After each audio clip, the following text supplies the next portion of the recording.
Much has been written about how learning in the arts promotes creative thinking and problem-solving skills and how those relate to the 21st century workplace. Employers are looking for students who have mastered skills in such things as creativity, flexibility, collaboration, communication, and innovation.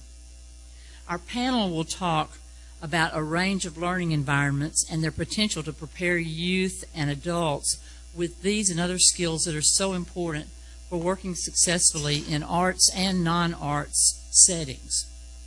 I'm Bonnie Rushlow and have the pleasure of introducing our distinguished panel this afternoon. A bit about my background. In 2007 to 2009, I was the president of the National Art Education Association, and I now teach art education at Middle Tennessee State University, the largest university in the state of Tennessee. I retired from South Carolina in 2005 as a former art teacher, fine arts coordinator for a school district, and middle school principal. And I'll have to tell you that I feel like I've died and gone to heaven, because after teaching middle schoolers, college students who are going to be future art teachers are wonderful. Don't get me wrong, I love middle schoolers, but 5 years is long enough to love them. Our first panelist, some of you have middle schoolers, I see, or grandchildren that are middle schoolers. Nan Zierden came to the Tennessee Arts Commission Arts Education Program in October of 2011 as the coordinator of special projects. And by the way, happy anniversary, 1 year. Thank you. Nan works with Poetry Out Loud, manages the teaching artist roster, and coordinates the Creativity and Education Institute. If you know any teachers, elementary teachers that are excited about conferences in the summer, I can tell you this is a wonderful one, the Creativity and Education Institute. It not only takes place at Middle Tennessee State University, which is the largest university in the state of Tennessee, but it also offers many professional opportunities for professional development for teachers. Nan will be telling us about the Arts 360 program, as well as other programs that she coordinates. Arts 360 is an initiative that supports the Commission's ongoing work in their focus on arts integration. I want to thank Nan for filling in today, because she stepped in at the last minute to take Jennifer Willard's place, who is at home with strep throat. Our next panelist is Sherry Coleman. Sherry is a storyteller, grant writer, and career teaching artist. She has a background in dance, theater, and educational and living history. She offers performances and educational programs that support education, historic preservation, and ecology. Sherry is on the Tennessee Artist in Residency Program roster and a sponsored member of the National Storytelling Network and a member of the Tennessee Storytelling Association. She serves as a member of the Arts Corps, a Tennessee Arts Commission Service Learning Initiative that partners artists and schools to promote positive change in their communities. Our third panelist is Casey Summer. Casey is an adjunct professor of law at Vanderbilt University Law School. She is a director of the Volunteer Lawyers and Professions for the Arts, which was formerly known as the Tennessee Volunteer Lawyers for the Arts.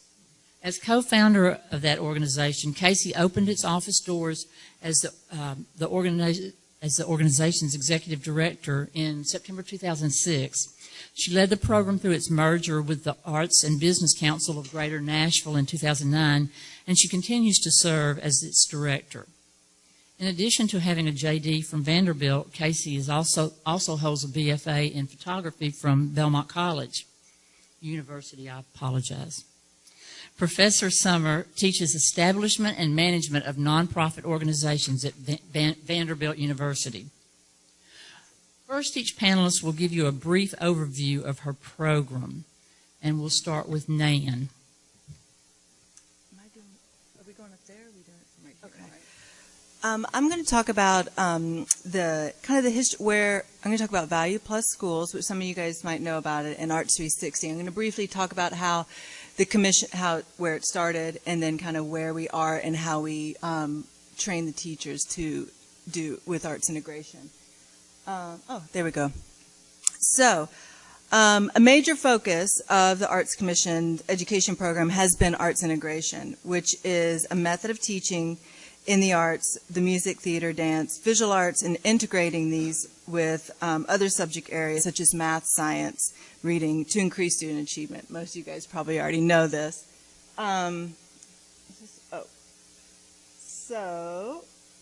So a few years ago, in order to do this, the Tennessee Arts Commission conducted a study. And through that study, that was back in 2004, 2005, they found that there are some holes and some opportunities. They developed the Value Plus Schools.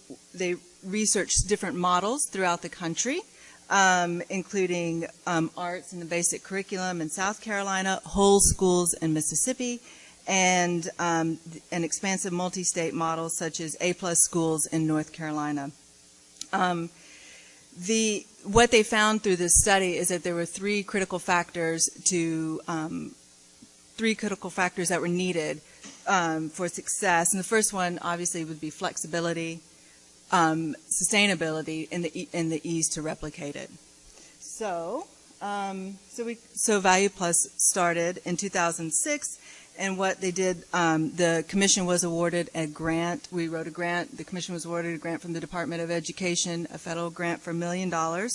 And 5 schools around the state received funds to integrate arts into their curriculum. And we did it. It was a mix between the urban and the rural schools, including Bradley Academy in Murfreesboro, Covington Integrated in Covington, Dixon, Huntington in Huntington, Tennessee, Moreland Heights, and Oak Grove.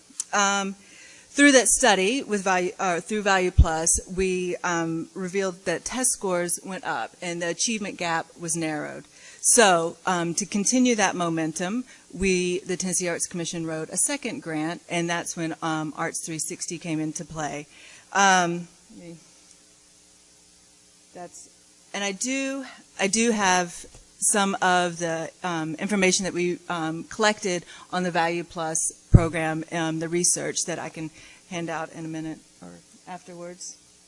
So then Arts 360 came into play. In 2010, the Arts Commission was awarded a second $1 million grant from the U.S. Department of Education, one of the only state agencies to be awarded a grant twice.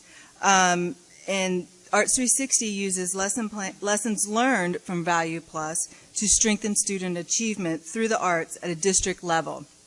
Instead of 6 different schools across the state, Arts 360 takes place in Knox County in 5 schools, Gap Creek, Green Magnet, Mount Olive, New Hopewell, and Moreland Heights is the mentor school. So we have Arts 360, the program, and in order to teach the teachers, we have a professional development institute that Dr. Rushlow mentioned called the Creativity and Education Institute. And this is our 3rd year, and we have it at MTSU. And the largest university in the state of Tennessee. It's important to teach the teachers to utilize these arts integration methods in the classroom. We also bolstered that during our Value Plus years as well. And so we recently had the Creativity Institute this summer, where we had over 300 teachers, teaching artists, principals, and arts administrators who attended this 4-day professional event, where they had there's some commissioners. We had arts experiences to strengthen their own arts knowledge, because that's critical. In-depth tutorials, and they walked away with concrete lesson plans and skills to strengthen their own teaching practices. we have nationally known speakers to speak on creativity and to kind of start thinking a little bit on a broader scale and how that can be brought into their own communities. Some more pictures. Sorry. I don't want to make you guys seasick with all this.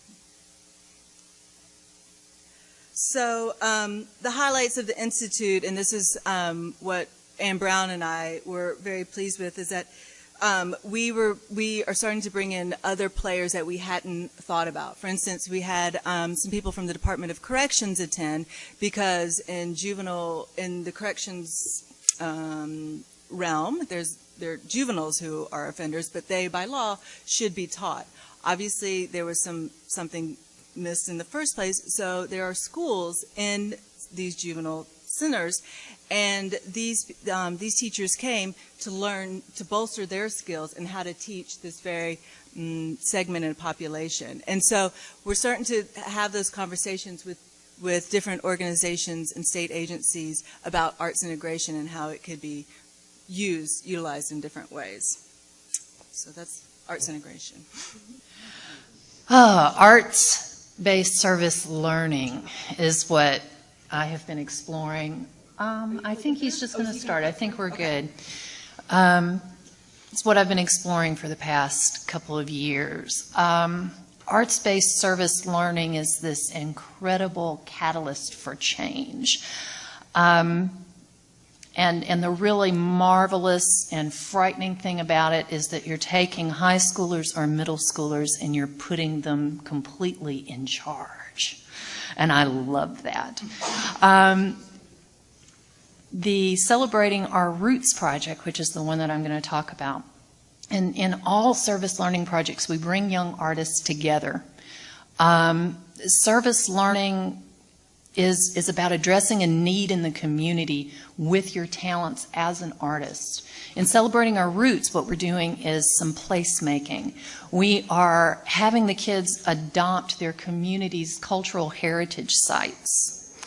And then we are addressing needs of inclusion of all races and classes in our history, because it's usually only told from one side. We're getting everything back into the historical narrative. We're taking care of the land. We're placemaking. We're building community. We're doing intergenerational work. And we're reaching across these social and generational divides. The way that we're doing that is through storytelling. The storytelling aspect, the skills that you need as a professional in any walk of life. You know, there's not many jobs that we can think of where you don't have to talk. So, and that you don't have to advocate. And so by using storytelling, we're able to reach into so many other places that we can't always get to, and provide an umbrella for all of our young artists, whether they're dancers, singers, graphic artists, marketing, and visual design. And they're all coming together under that one umbrella. They start out looking for the needs and the gaps in their community.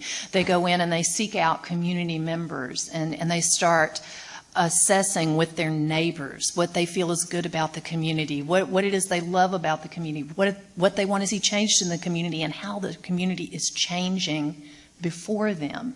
And are we all included in that? Within our community, what it was that the kids found was there was this concept that their place in Hendersonville, Tennessee, was rich and white.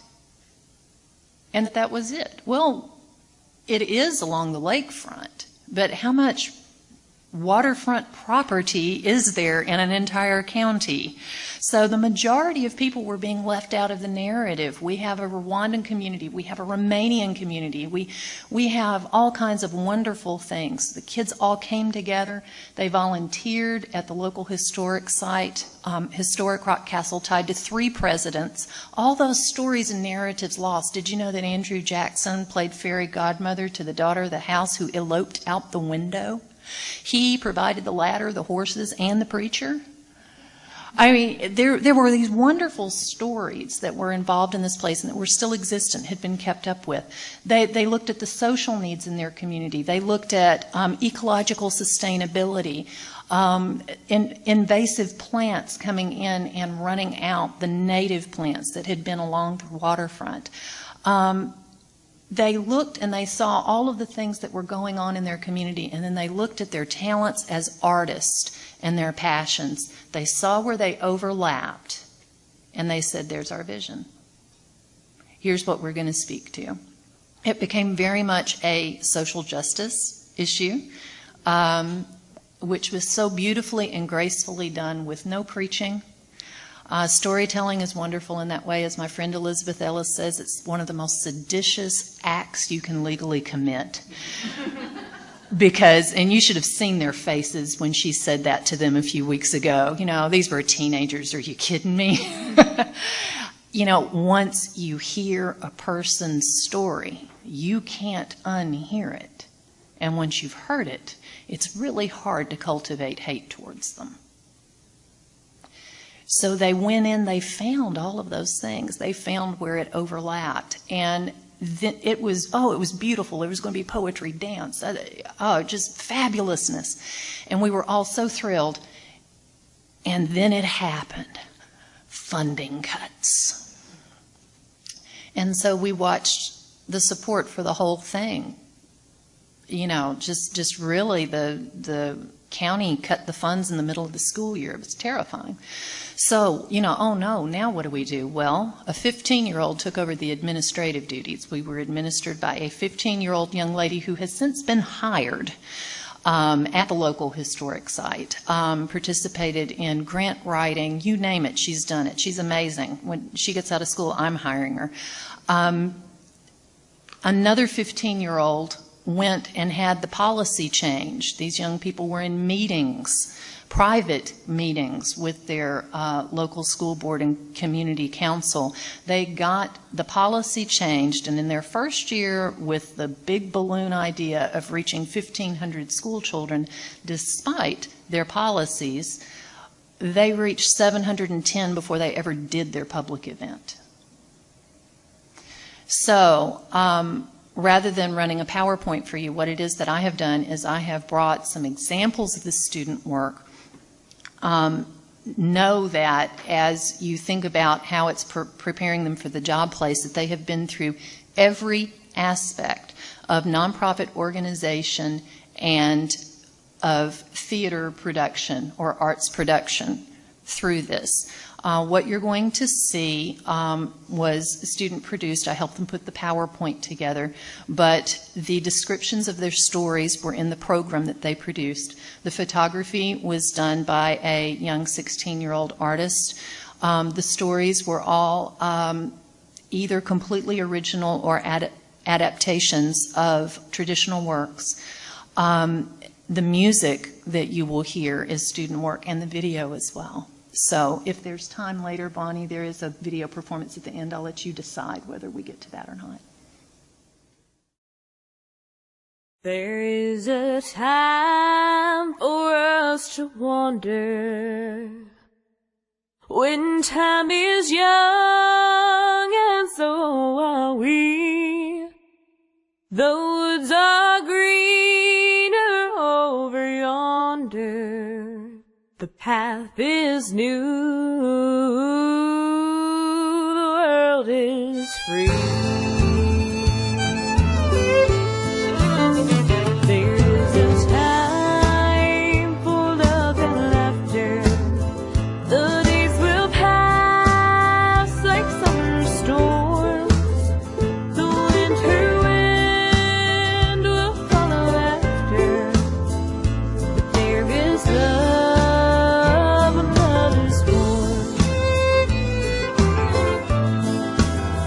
There is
Well, thank you. This is so interesting learning about each of these programs. And I'm here to talk about a program that is providing professional development training for artists, adult practicing artists.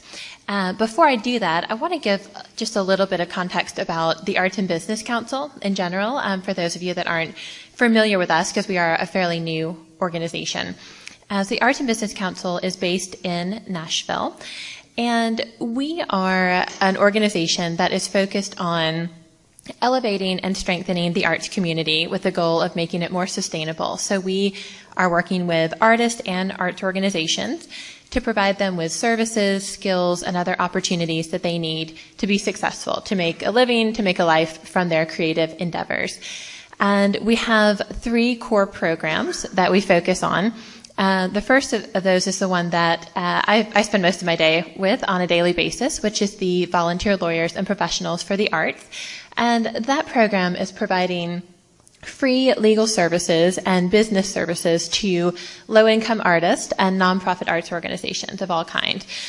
So we can help with anything from reviewing contracts, protecting their work through intellectual property, helping resolve disputes if artists aren't paid for their work or treated fairly. We have hundreds of lawyers that volunteer with the program, in addition to myself, to help those artists. So that's one program. Another is a new program that we're actually just launching this fall that is called the Arts Board Matching. And this is specifically for our arts nonprofits, where we are bringing in some of the professionals, some of the ones who volunteer with us, some from other industries, who have an interest in getting more involved with the arts and training them about the unique nature of the arts community, as well as what it means to commit to serve on the board of a nonprofit, and then matching them with an arts nonprofit. So one of the things we've heard a lot from the arts organizations in our community is that they need more leadership, fresh blood, new leadership on the board. And so we're hoping that this program will start providing that. So the pilot year will have about 9 professionals going on 9 different arts nonprofit boards. So that's exciting. And then the last program is what I'm here to talk about, and that is our education for the creative community. And through that, we have 2 tracks. We have monthly seminars that are kind of lunch and learns, more informal, focused on different business and topics throughout the year. But we also have a couple intensive training opportunities. And the largest of those is the Creative Capital Professional Development Program. And this is unique in that this is the only program that we do not build the curriculum for ourselves.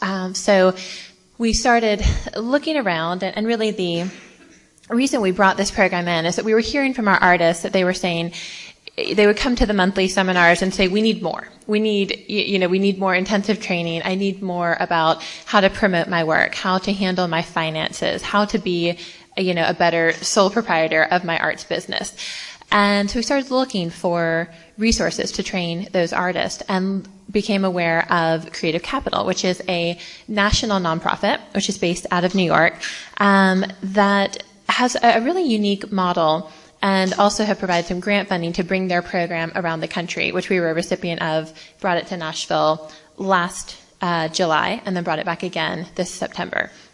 And what they're doing is Creative Capital was founded by the Warhol Foundation about 10 years ago in response to what people call the art wars of the 90s. So when the NEA stopped funding most of its individual grants, the thinking was someone needs to respond to this and replace this funding. And so the Warhol Foundation stepped up to do that. So Creative Capital is a grant maker. They do provide grants to individual artists. However, they come at it from an interesting approach, which is, as they put it, essentially an experiment to see what would happen if we gave artists the same tools that you would give to any other entrepreneur in more of a venture capital model. So they don't just give grants, but they also have intensive counseling and training that goes along with the funds that they provide artists, and have found that dramatically increases their success and self-sufficiency. And so that their professional development program came about really as sort of the best of what they had learned from trying to prepare their grantees for success. And then they started bringing that around the country about 6 years ago, and even broader in the last 3 years. So what that program is doing is trying to give artists, the tools and strategies that they need to be successful. Some of the things that are unique about it is all artist taught, so it's peer-to-peer, which I think is one of the strongest things about the program. Artists are trained, and there are artists who have gone through the program who have used these tools themselves, been successful, and then are coming back to teach other artists different methodologies. It is also an artist-centered approach. So it really starts with the artist determining what their fundamental goals and desires for their career are and building out from there, as opposed to working with a consultant that gives them a set of priorities that are not generated from the artist themselves. So we, like I said, we're lucky enough to bring this to Nashville. It was something that came about directly from artists, specifically mentioning this program, but also saying that they wanted more. And the things that we hear are, I have an MFA from some of the top programs in the country, but I did not learn anything about how to run my art business in that MFA program. And so those were some of the language that we're hearing, and really some top artists that asked for this. So what the program is, it's a 2.5-day weekend retreat. And it focuses in on strategic planning, promoting your work, and funding your work. And it's a very interactive program, lectures, peer work, group work, one-on-one, consultations, interactive exercises, etc. But it really so in those three categories, from strategic planning, what they're looking at are the fundamentals of business management. And some of the tools used are those that have been applied to, Fortune 500 companies, to, small entrepreneurs, but all the same principles about really learning how to, put a business plan together that's relative for their artwork, how to put a strategic plan together for their art career and their life, how to manage their time, which is a huge issue for a lot of the artists that we work with, and how to communicate and plan for financial success. Then along with that, after kind of building the roadmap of the strategic planning, there's intensive funding components where they look at actually how do you value what it costs to make your work. So that when you're, preparing a grant proposal, that you're realistically valuing your time and contribution, and the other collaborations you might need to be successful. They also talk about how to seek funding, how to write and talk about your work, which is so much more challenging than I think we, even think about. And it's amazing how some very high-level respected artists have a very difficult time describing what is compelling about their work to an audience. And there's some great work on that. And then on promoting their work, learning how to use targeted marketing to build a network of supporters for your work, and how to efficiently and clearly use website, social media content without it being overwhelming, and social networking, learning about researching and relationship development. So that's kind of the core of it. And in this being our second year, we've seen some exciting results from this. It is a program that is limited to 24 artists from different genres, and they are selected by merit-based application. So the ideal candidate would have at least 5 years of professional experience and be looking to make a dramatic change in their career, whether to go from a regional level to a national level, or from even a national to an international level. And we do have a panel that selected participants with also a strong eye to diversity, to assembling a very diverse group in the room, which is really key to the success, because a lot of the learning is also going to be that peer-to-peer relationship and crossing the boundaries of, a theater artist collaborating with a country music songwriter, with a painter, with a installation artist. Really interesting things coming out of that.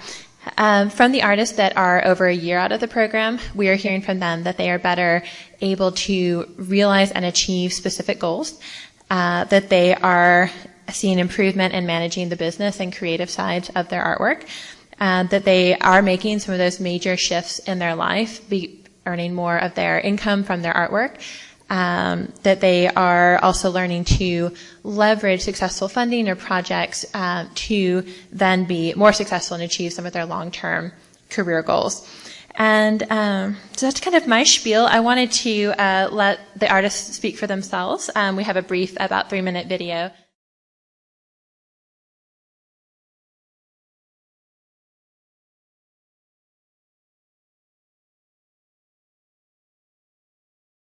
I feel not only motivated, like I'm ready to go out and apply all the lessons that I've learned, but also that I have really specific ideas and directions that I can go apply to my work to really take it to the next level, which is very exciting. It's a great opportunity to kind of unstick you from your regular progress and then get you focused on something new, get you focused in the right direction. One of the things I know I'm going to take away from this weekend is a sense of purpose. I feel, well, before I came here, I really was kind of at a crossroads in my work. I spent a lot of time teaching and encouraging others to make films, but I never seemed to spend enough time working on my own work. So this weekend has really given me an action plan for how to move forward and create my own films. If you want to become a professional artist, if you want to become either in music or visual art or any film, you have to figure out a way to make a living at it. And the beauty of something like this is that they give you some pretty tangible tools to be able to do that. What I was very happy to find here were really real tactics, specific tactics that were measurable and kind of to empower artists to feel like they have just as much invested in the creative process as the venues that host our work, to make it more of a partnership instead of always feeling like you've been given an opportunity or a favor. It really has left me with a feeling of being a collaborator with these venues as opposed to always feeling kind of lucky for the opportunities. I took quite a lot away from this weekend, mainly as in terms of budgeting and figuring out not only how to budget my money, but budget my time and how to make the best use of my studio time versus marketing and PR. So it's been an enormously helpful weekend for me.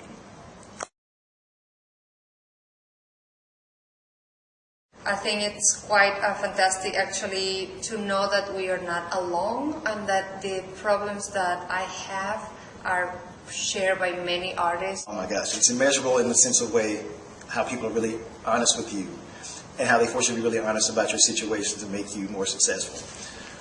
And I think that having people with a track record that's been successful or have had failures and then work themselves out of that failure into successes again is very, very effective. I feel like I have tools now that I can use to make that happen and to kind of bring together the parts of my life that are necessary and the things that I love to do. So, thank you.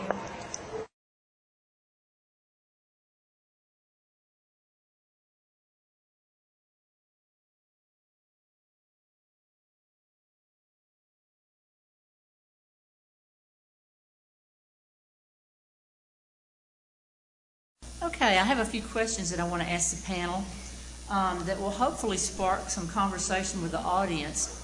And we'll have time at the end for your comments as well as additional questions that you may have. Okay, our first question. What are the workforce skills and abilities that arts learning can enhance? How can we convince policymakers, administrators, teachers, and parents that arts learning has a positive impact in training skilled workforces? Does your program encourage entrepreneurial thinking? Why or why not? And I'm going to let Nan start this, and the other panel members may jump in as you see fit.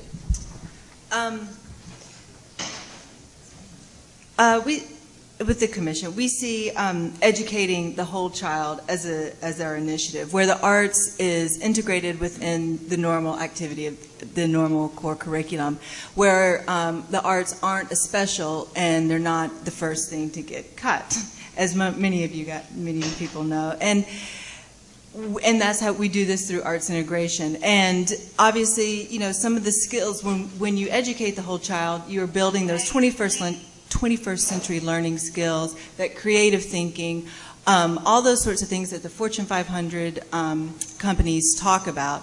And you can, you know, you can see the improvements through testing and that sort of thing, and those aspects are certainly important.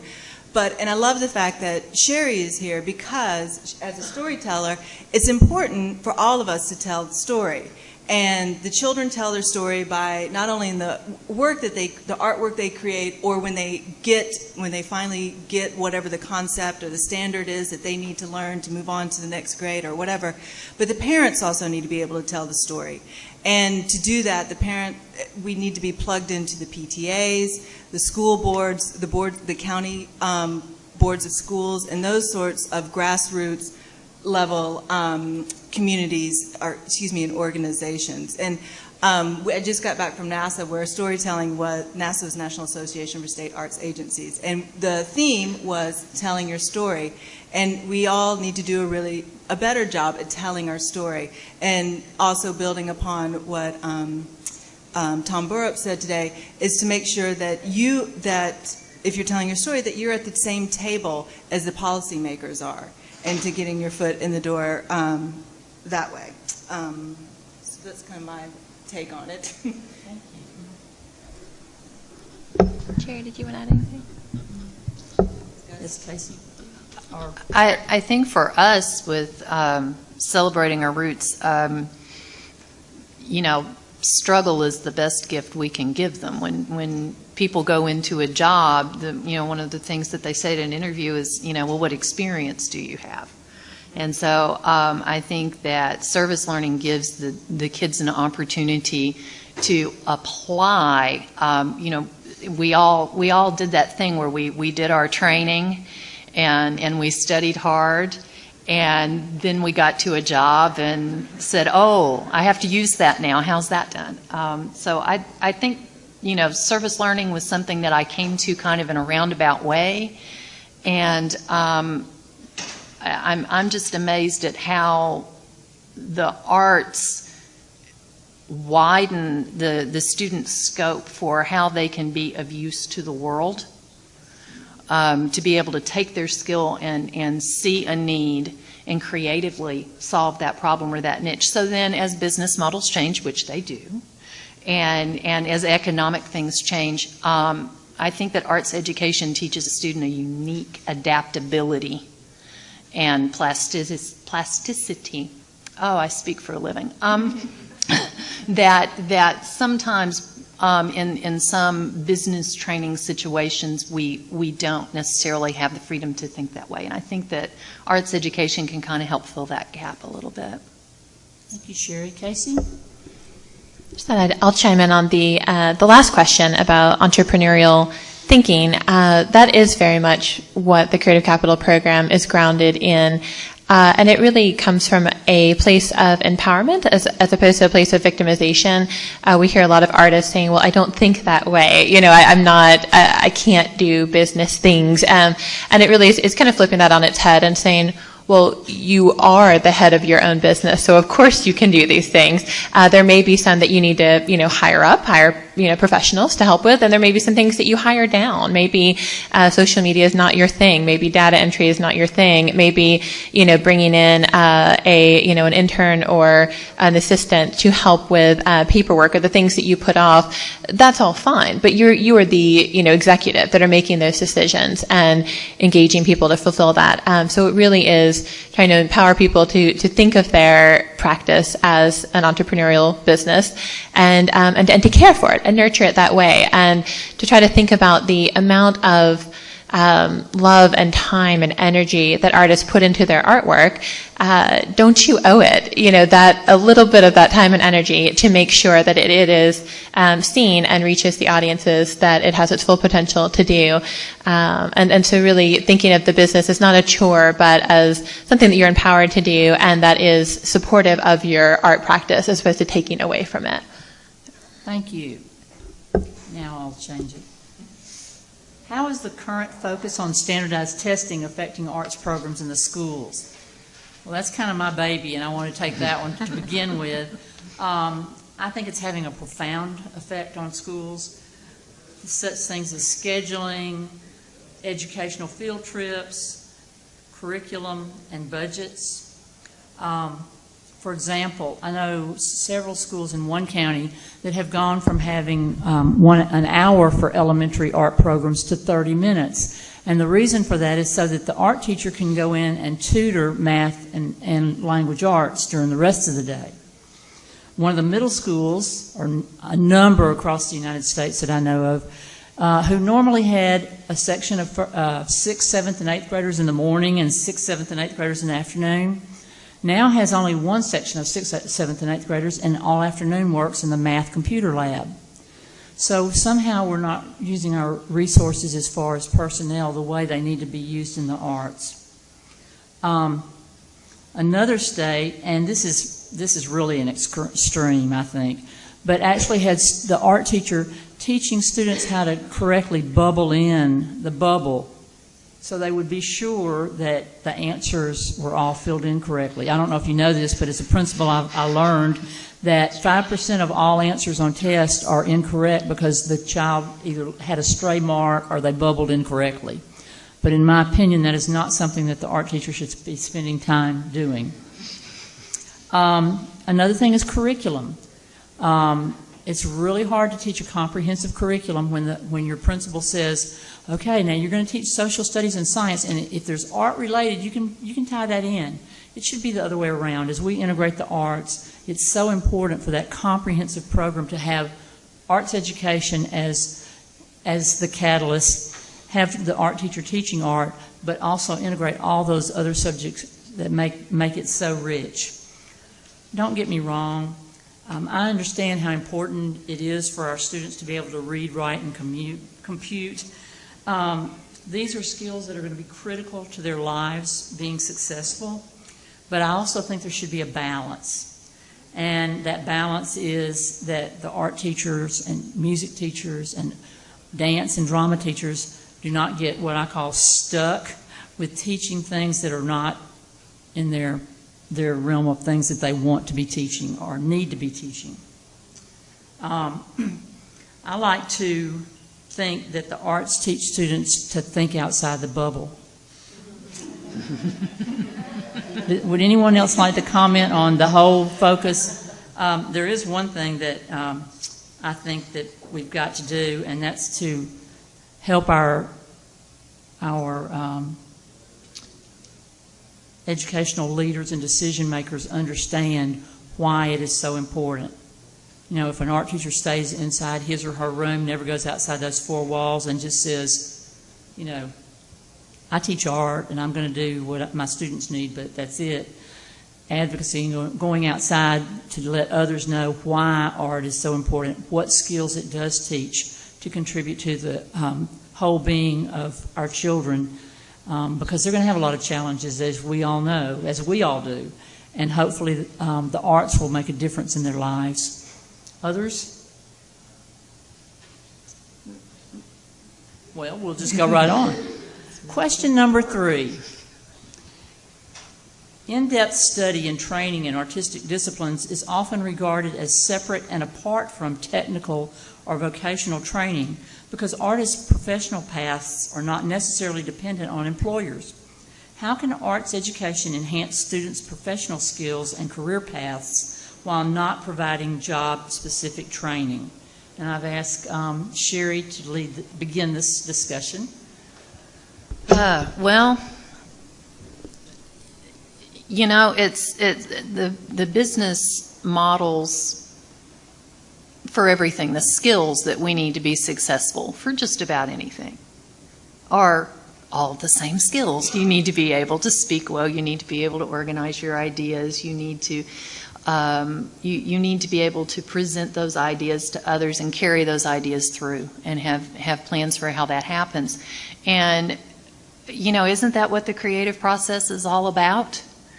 Don't we formulate an idea and then think about how it connects and what our message is and how it's going to connect with our audience? And then go about, oh, wow, you know, so how am I going to fund that piece of artwork? I wonder if Dad got paid this week so I can go buy some more paint. You know, the kids are thinking their way through all of that and how they want to produce that. I think honestly that the idea of in-depth arts training being separate, we do have to take special time in arts training because it is an in-depth practice and we want to become masterful in it. So we have to carve out time to do it. But I think it being separate from what the rest of the world does is just a myth. our whole culture, there are none of us today who are not wearing clothes that were designed by an artist. We're sitting in chairs that were designed by an artist. We're in a building that was made by an architect. And, you know, it took creativity to come up with the technology that we've got in front of us. You know, it's really creativity that generates everything that we do and everything that we make. And I think that it's important that programs like the Create 2012 sessions, that they're wonderful if you get the chance to go, for us to remind ourselves and our children that not only is that okay, but that's how it is, and that the rest of that is an illusion. That our imaginations, it's one of the first things we got when we come into the world, and it drives everything that we do. So I think it's really very aligned, and I think that what Casey is doing is furthering that, and reminding us as adults that we do still have those skills. They're there. I just want to add on to that an example of how we need to do a better job of bridging that gap, because like Sherry says, someone is designing the chairs and the clothes and those sorts of things. A nice example of this is in Colorado, their state agency, they work with this consortium of creative class people, where they actually have an expo of sorts for high school students. And they get all of these creative industries, graphic designers, music producers, fashion designers, video design, all these people who are making money, who are designing these things and using their creativity, but who also are able to support themselves, and so in a meaningful way. And the parents can see, okay, my son or daughter has an interest in the visual arts, they're not going to be a starving artist. And they can maybe become a video game designer or a music producer. They're you know, because I know a lot of parents have this fear, like, yes, we embrace the arts in the elementary years and it's fantastic, but when we get to high school, you need to maybe be thinking about more traditional sort of track. So in Colorado, what they're doing is they are, and they're actually will put, as a video programmer, you will earn X amount of money, so that son or daughter can go to their parents saying, this dream, this thing that I want to do, not only has emotional value to it, but there's some financial, that I'll be okay. And so I thought that this was a really nice example of how people are telling their story and communicating that to people who maybe not, who have a fear of that sort of stuff. So, sorry. I was just going to add a really almost a, sorry, I'm going to throw my water first, and then I'm going to add my story. Really more of a almost personal anecdote, just being in the legal community and working with a lot of employers looking for talent, and from the law school perspective as well. And what's interesting is that has also really changed. Law schools do not want free law students anymore. Having been a photography major who never took, I even went through a special track where I studiously avoided any type of, class that would be practical going forward, and going straight into, law school at Vanderbilt. And they specifically recruited me and loved that my background was not traditional, and the professors were, very interested in the different types of thinking that you learn from an art training.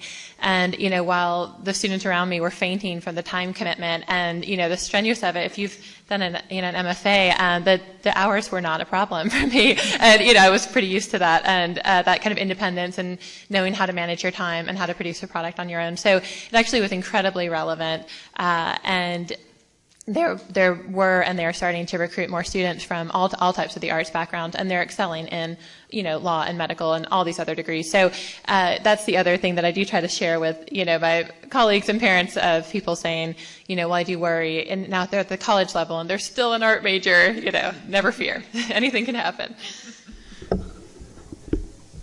I have another example too, a real life story. I had a middle school student who was excellent in art. He was one of these that just always did above and beyond. And I didn't see him for several years, and one day I ran into him as a high school senior. And he said, "Ms. Rushlow, I've got a problem." I said, "What's that?" And he said, "Well, I'm going to Clemson to major in architecture, but nobody told me I needed to take art classes during high school. I've been busy taking science and math classes."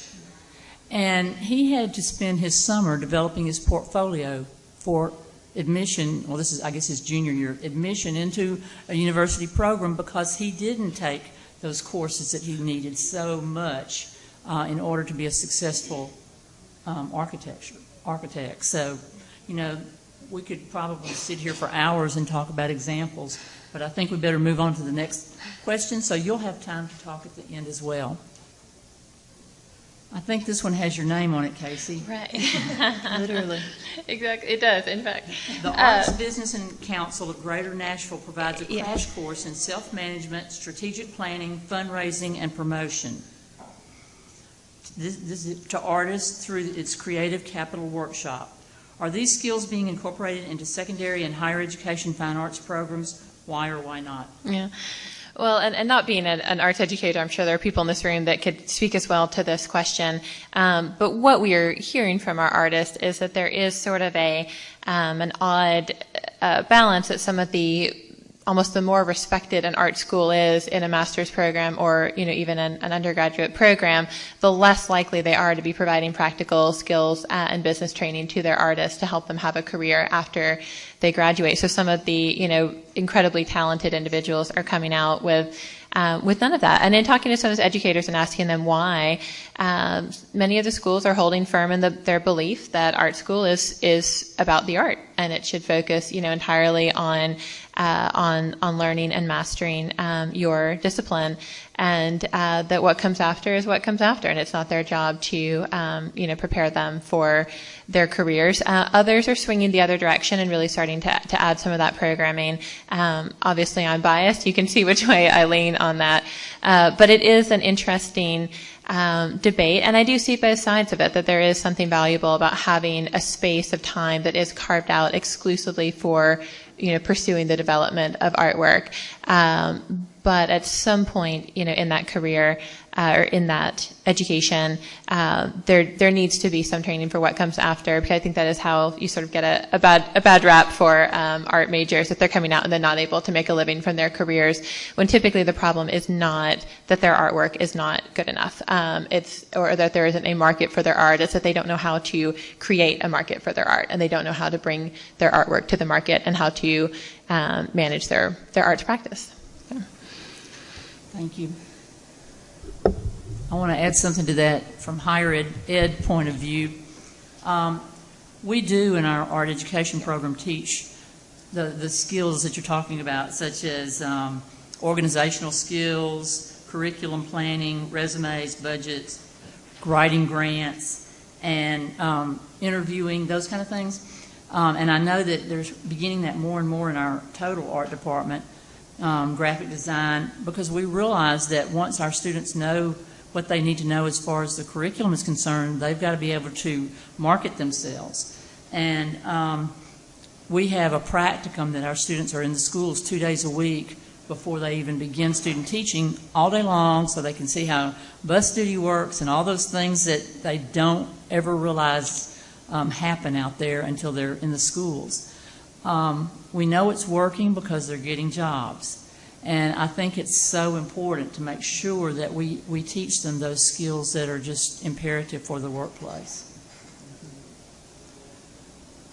Okay, now it's your turn. I carved this pumpkin, by the way. Oh, yeah. You want to come to my party? I know. Do you think we can try it again? Yeah, I'm very optimistic. Okay. And then there's an optimist. Well, while I'm looking this up, I do have one question for you. Would you happen to know what the largest university is in the state of Tennessee? Any of y'all know? Oh, I think I learned that. If you don't remember anything else, I bet you'll remember that. Yeah. Actually, I cheated a little bit. It's the largest undergraduate program in the state of Tennessee. there is one other university that has a few more graduates than we. Well, while you're doing that, how about if we try to let you talk a little bit? Because we have some time here while he's setting that up, and we'll just stop when he gets it and go from there. What kind of questions do you have that you would like to ask our panel? Yes, ma'am. I was going to say, you were talking about the standardized testing. Is it on? Okay, that's okay. It is working. I don't think I need a microphone anyway. You were talking about standardized testing and how that affects what's going on in the schools. Up in our end of Tennessee, because of the Common Core and them getting rid of the TCAPs and going into the park test and those types of things, we've actually been able to go into and use that as a way to talk to the superintendents of the different school systems in our area and set up in-services for the teachers to be able to go in and talk to. At first they wanted us to talk to the art and music teachers, and I said, I don't want them. I don't want to talk to those people because they're already doing it. And so we were able to go straight to the top with it and be able to get in with the classroom teachers to teach them how to teach through the arts instead of bringing the arts in on the side to, play with whenever they had a free extra time. So I was just wondering what kind of what you're looking towards in the future as the Common Core is adopted throughout Tennessee and that testing changes, how you think it's going to affect what you were talking about, the standardized testing has done. Well, I think the Common Core is really a move in the right direction because it puts the arts on a level with other subject areas. And in case you don't know what that is, it's kind of replacing the standards as far as what students are expected to know and be able to do in each subject area. And I think it's just pertinent that we do that training. I would go a step further, not just teach classroom teachers and arts teachers, but one of the best things that ever happened in my school district in South Carolina was that my superintendent had to have 3 hours credit to stay certified. Where you were elected as a superintendent, and they are educators. So I talked him into going with me one summer to Furman University to their arts and basic curriculum program, and he had to perform, he had to draw. I mean, I don't know how many times he drew this little house so he could show everybody how he didn't know how to draw a house. But anyway, he came back and he got it. And I think one of the crucial things is that we've got to find politicians and administrators who have had aesthetic experiences, because I don't think you can have an understanding and an appreciation for art and music and other subjects until you've played in the band, until you've done community theater, until you've danced, until you've made art. And so I think that's so important. We can talk our heads off to politicians and say how important the arts are, but what really sways them are those stories, kids performing, kids doing certain things. And you'll notice so many times when we have big meetings and we have those individuals invited, we have children in the room performing because it makes a statement.